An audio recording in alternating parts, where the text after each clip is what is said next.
সমুদ্রের গভীরে এমন একটি স্থান রয়েছে যা দেখে মনে হয় এটি বুঝি আমাদের পরিচিত পৃথিবীর বাইরের কোনো রহস্যময় জগৎ। এই স্থানটির নাম মারিয়ানা ট্রেঞ্চ। এটি পৃথিবীর বুকে একটি অদৃশ্য দরজা, যা নিয়ে মানুষের কৌতূহল ও রোমাঞ্চের কোনো শেষ নেই। এই মারিয়ানা ট্রেঞ্চই হল এই পৃথিবীর সবচেয়ে গভীরতম জায়গা। এর চেয়ে গভীর কোনো খাদ বা জায়গা সাধারণ মানুষ বা বিজ্ঞানীরাও আজ পর্যন্ত আর খুঁজে পায়নি। এটি এতই বেশি গভীর যে এর ভেতরে যদি পৃথিবীর সর্বোচ্চ উঁচু পর্বত মাউন্ট এভারেস্টকে ডুবিয়ে দেওয়া হয়, তবুও এর উপরে 2 কিলোমিটারের বেশি জায়গা থেকে যাবে।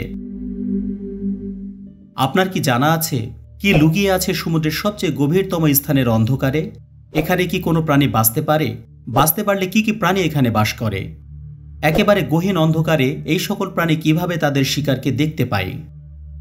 এখানে যদি আপনি সাঁতার কাটেন তাহলে আপনার সাথে কি ঘটবে? মারিয়ানা ট্রেঞ্চে যদি একটি সাবমেরিন ডুবে যায় তাহলে কি তাকে উদ্ধার করা সম্ভব? মোরচরের এই পর্বে চলুন জেনে আসি প্রশান্ত মহাসাগরের অতলতলের এক রহস্যময় ও ভয়ঙ্কর জায়গা মারিয়ানা ট্রেঞ্চ সম্পর্কে, আর খুঁজে পেতে চেষ্টা করি এই সকল প্রশ্নের উত্তর। প্রতিটি সমুদ্রই গভীর হয়ে থাকে, কিন্তু মারিয়ানা ট্রেঞ্চ যেন একেবারে সমুদ্রের হৃদয়। এটি মারিয়ানা দ্বীপপুঞ্জের প্রায় 200 কিলোমিটার পূর্বে পশ্চিম প্রশান্ত মহাসাগরে অবস্থিত। এটি অর্ধচন্দ্রাকৃতির এবং এর দৈর্ঘ্য প্রায় 2550 কিলোমিটার এবং প্রস্থ 69 কিলোমিটার, অর্থাৎ এই পরিখা বা গর্তটি বেশ বড়। ক্ষেত্রফলের দিক দিয়ে এটি বাংলাদেশের চেয়েও বড়। এই পরিখার সর্বোচ্চ গভীরতা প্রায় 11 কিলোমিটার, যাকে চ্যালেঞ্জার ডিপ বলা হয়। এই জায়গাটিকে HMS চ্যালেঞ্জার 2 নামক জাহাজের নামে নামকরণ করা হয়েছে। এই জাহাজের নাবিকেরাই এই জায়গাটিকে 1948 সালে আবিষ্কার করেছিলেন। একটি ভারী ইটকে যদি সমুদ্রের পানির উপর থেকে ছেড়ে দেওয়া হয় তবে ইটটি মারিয়ানা ট্রেঞ্চের তলদেশে পৌঁছাতে প্রায় 90 মিনিট সময় নেবে। সমুদ্রের এত বেশি গভীরে হওয়ার কারণে এখানকার চাপ অত্যন্ত বেশি, 1086 বার, অথচ পৃথিবীর স্বাভাবিক বায়ুচাপ হল 1 বারের চেয়ে একটু বেশি। অর্থাৎ এই গভীর স্থানের চাপ পৃথিবীর বায়ুমণ্ডলীয় চাপের চেয়ে প্রায় 1071 গুণ বেশি। এটি এতই পরিমাণ বেশি যে এখানে যদি আপনি সাঁতার কাটতে যান তবে মুহূর্তের মধ্যেই এই অত্যাধিক চাপ আপনার শরীরকে চূর্ণ বিচূর্ণ করে ফেলবে, কারণ মানবদেহ এই ধরনের চাপে টিকে থাকতে পারবে না। অর্থাৎ বিশাল মারিয়ানা ট্রেঞ্চের যে কোনো স্থানে সাবমেরিন থেকে বের হওয়া মানেই নিজের মৃত্যুকে নিচেই ডেকে আনা। এমনকি বিশেষ ধরনের সাবমেরিনগুলোকেও এই গভীরতায় পৌঁছানোর জন্য অত্যন্ত শক্তিশালী করে তৈরি করা হয়। এই চাপে জলের ঘনত্ব 4.96% বৃদ্ধি পায় এবং অত্যাধিক গভীর হওয়ার কারণে সূর্যের আলো এখানে পৌঁছায় না। সেই কারণে এখানকার তাপমাত্রা 1 ডিগ্রি সেন্টিগ্রেড থেকে 4 ডিগ্রি সেন্টিগ্রেডের মধ্যে থাকে, যা অত্যন্ত শীতল। কিভাবে সৃষ্টি হয়েছিল এই খাত? কয়েক মিলিয়ন বছর আগে পৃথিবীর ভূত্বকের দুটি শিলাখণ্ড, টেকটনিক প্লেট, একে অপরের দিকে ধাক্কা দিচ্ছিল। একটা প্লেট আরেকটা প্লেটের নিচে চলে যাওয়ার ফলে ধীরে ধীরে বিশাল এই গর্তের সৃষ্টি হয়েছে। মারিয়ানা ট্রেঞ্চের আশেপাশে প্রায়ই ভূমিকম্প হয়, কারণ এই অঞ্চলটি টেকটনিক প্লেটের সংযোগস্থল। পানি যত স্বচ্ছই হোক না কেন, সমুদ্রের 11 কিলোমিটার গভীরে হওয়াতে মারিয়ানা ট্রেঞ্চে সূর্যের আলোর একটু পরিমাণও পৌঁছাতে পারে না। সাধারণত সমুদ্রের প্রায় 200 মিটার নিচ থেকে সূর্যের আলো ধীরে ধীরে ম্লান হতে শুরু করে, আর প্রায় 1 কিলোমিটার গভীরতায় তা পুরোপুরি অন্ধকার হয়ে যায়। অথচ মারিয়ানা ট্রেঞ্চের গড় গভীরতা প্রায় 7.458 কিলোমিটার এবং এর গভীরতম স্থান চ্যালেঞ্জার দ্বীপের গভীরতা প্রায় 11 কিলোমিটার। এই গভীরতায় সম্পূর্ণ অন্ধকার বিরাজ করে, কারণ সূর্যালোক এত গভীরে পৌঁছাতে পারে না। তাই এই জায়গাটি সৃষ্টির শুরু থেকে আজ পর্যন্ত নিকষকলা অন্ধকারে ছেয়ে আছে। আপনার মনে প্রশ্ন জাগতে পারে, এই ভয়ঙ্কর জায়গাতে কেউ কি কখনো গিয়েছে? উত্তর হলো হ্যাঁ, গিয়েছে। 1960 সালের 23শে জানুয়ারি এক শীতের সকালে 2 দুঃসাহসী মানুষ, সুইস প্রকৌশলী জ্যাক পিকার্ড এবং মার্কিন নৌবাহিনীর কর্মকর্তা ডন ওয়ালস, একটি ছোট সাবমেরিন নিয়ে পৃথিবীর সবচেয়ে গভীরতম স্থানে যাওয়ার উদ্যোগ নেয়। তাদের এই যাত্রা ছিল এক মহাকাব্যিক অভিযান। সমুদ্রের গভীরে প্রতি মিটার নিচে যাওয়ার সাথে সাথে অন্ধকার আরো ঘন হতে থাকে। 1 কিলোমিটার যাওয়ার পরপরই চারিদিক পুরোপুরি অন্ধকারে ছেয়ে যায়। চারপাশে পানির চাপ ক্রমশ বাড়তে থাকে। চাপ এতই বেশি বেড়ে যায় যে এমন ভয় মনে জাগতে থাকে এই বুঝি সাবমেরিনটি মুহূর্তের মধ্যেই চূর্ণ বিচূর্ণ হয়ে যাবে। অবশেষে তাদের বিশেষ সাবমেরিন বাথিসক্যাপ ট্রিয়েস্ট প্রায় 5 ঘন্টা সময় ব্যয় করে মারিয়ানা ট্রেঞ্চের সবচেয়ে গভীরতম স্থান চ্যালেঞ্জার দ্বীপে পৌঁছে যায়। সৃষ্টি হয় এক নতুন ইতিহাসের। এর পূর্বের সমুদ্রের এত গভীরে কেউ যেতে পারেনি, তাই এটিই ছিল পৃথিবীর ইতিহাসে সবচেয়ে গভীরতম ডুব। এত নিচে নেমে তারা কি কি দেখতে পেয়েছিল? চ্যালেঞ্জার দ্বীপের তলদেশে পৌঁছানোর পর তাদের সাবমেরিন যখন নিচে স্পর্শ করে, তখন তারা তলদেশে কাদার মেঘের মতো একটি স্তর দেখতে পান, যা মূলত চুনা পাথরের আবরণে ঢাকা ছিল। সবচেয়ে চমকপ্রদ বিষয় হলো তারা এত গভীরে এবং উচ্চ চাপযুক্ত পরিবেশেও কিছু সামুদ্রিক প্রাণী দেখতে পান। তারা সেখানে দেখতে পান ফ্ল্যাটশিপ এবং চিংড়ির মতো প্রাণী। যদিও পরে বিজ্ঞানীরা সন্দেহ করেন যে সেই গভীরতায় ফ্ল্যাটশিপ থাকা সম্ভব নয়, তবে তারা নিশ্চিতভাবে কিছু সামুদ্রিক জীবন সেখানে লক্ষ্য করেছিলেন। যদিও তাদের অভিযানের সীমিত প্রযুক্তির কারণে অনেক কিছু পরিষ্কারভাবে দেখা সম্ভব হয়নি, তবুও এটি ছিল যুগান্তকারী অভিযান যা প্রমাণ করেছিল যে পৃথিবীর সবচেয়ে গভীরতম স্থানেও জীবন থাকতে পারে। এবার আপনাদের এমন এক তথ্য জানাবো যা হয়তো আপনারা এই জীবনে প্রথমবারের মতো শুনতে চলেছেন। মারিয়ানা ট্রেঞ্চ গহীন অন্ধকার হওয়ার কারণে কোনো প্রাণীর পক্ষে কোনো কিছু দেখা সম্ভব নয়, তাই সৃষ্টিকর্তা এই গর্তে বসবাসকারী প্রাণীদের তাদের দেহের সাথে আলোর ব্যবস্থা করে দিয়েছেন। আপনার কাছে মনে হতে পারে এটি তাদের টর্চ লাইট। গভীর সমুদ্রে যেমন মারিয়ানা ট্রেঞ্চের মতো অঞ্চলে বসবাসকারী প্রাণীদের একটি উল্লেখযোগ্য অংশ বায়োলুমিনেসেন্স বা আলো চালানোর ক্ষমতা ধারণ করে। গবেষণায় দেখা গেছে যে গভীর সমুদ্রে বসবাসকারী প্রাণীদের প্রায় 90%ই কোনো না কোনোভাবে আলো উৎপন্ন করতে সক্ষম।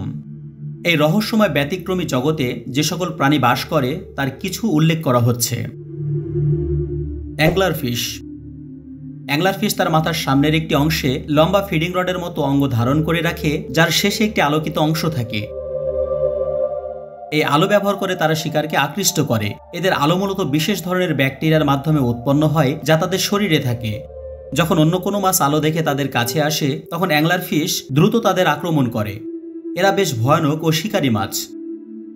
মজার বিষয় হলো এদের বিশাল মুখ ও ধারালো দাঁতের কারণে এরা কখনো কখনো এদের চেয়ে বড় শিকারীকেও গিলে নিতে পারে।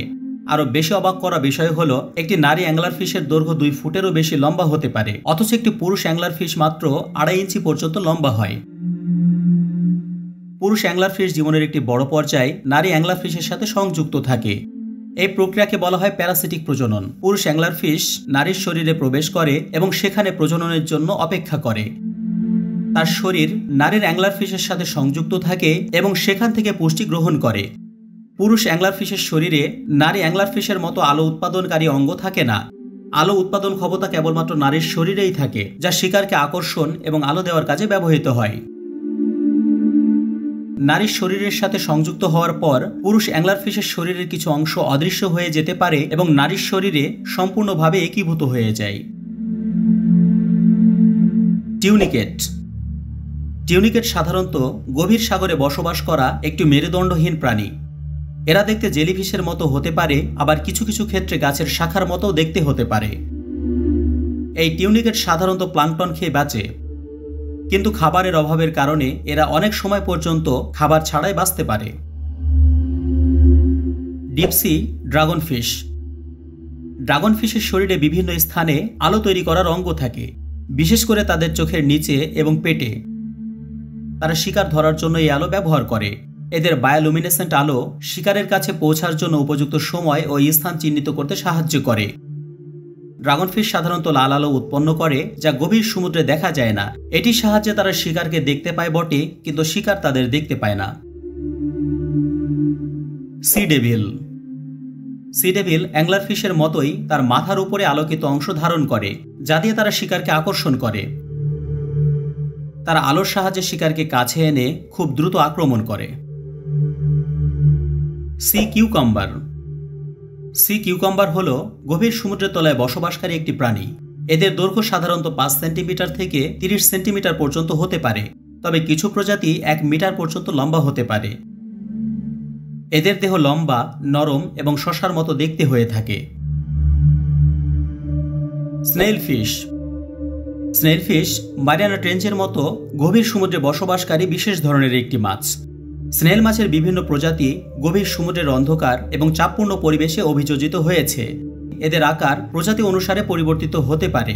কিছু স্নেল মাছ খুব ছোট, যেমন 4 ইঞ্চি লম্বা হয়, আবার কিছু প্রজাতির দৈর্ঘ্য 12 ইঞ্চি পর্যন্ত হতে পারে। Viper fish. ভাইপার ফিশের দেহের বিভিন্ন অংশে, বিশেষ করে তাদের পেটে এবং লেজে আলো তৈরি হয়। ভাইপার ফিশ তাদের আলো শিকারের কাছে লুকিয়ে থাকার জন্য এবং নিজের ছদ্মবেশ ধারণ করার জন্য ব্যবহার করে। তারা হঠাৎ করে শিকারের সামনে আলো জ্বেলে দেয় এবং দ্রুত শিকারকে আক্রমণ করে। লেজ দিয়ে আলো বের করে এরা শিকারকে আকৃষ্ট করে। Bioluminescent jellyfish. বায়োলুমিনেসেন্ট জেলিফিশ তাদের শরীরের বিভিন্ন অংশে আলো তৈরি করতে পারে, বিশেষ করে তাদের লম্বা সূক্ষ্ম টেন্ট্যাকগুলিতে। জেলিফিশ আলো তৈরি করে শিকারকে ধাঁধায় ফেলে দিতে পারে এবং এই আলো তৈরি করে তারা অন্য শিকারী মাছ থেকে নিজেদের আত্মরক্ষা করে। সিফোনোফোর।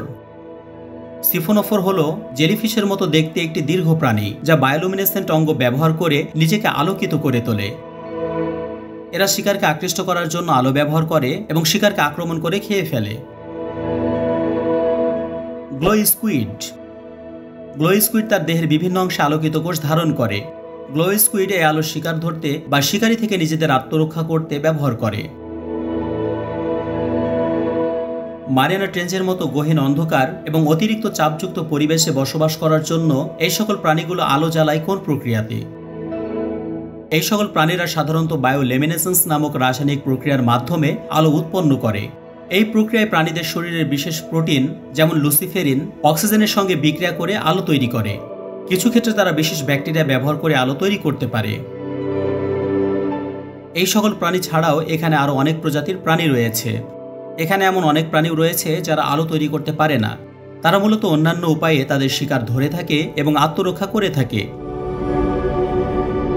যাই হোক, ওয়াল্টস এবং পিকার্ড মারিয়ানা ট্রেঞ্চের তলদেশে বেশ কিছু সময় একটি নিস্তব্ধ গভীর অন্ধকার পরিবেশে অবস্থান করেন।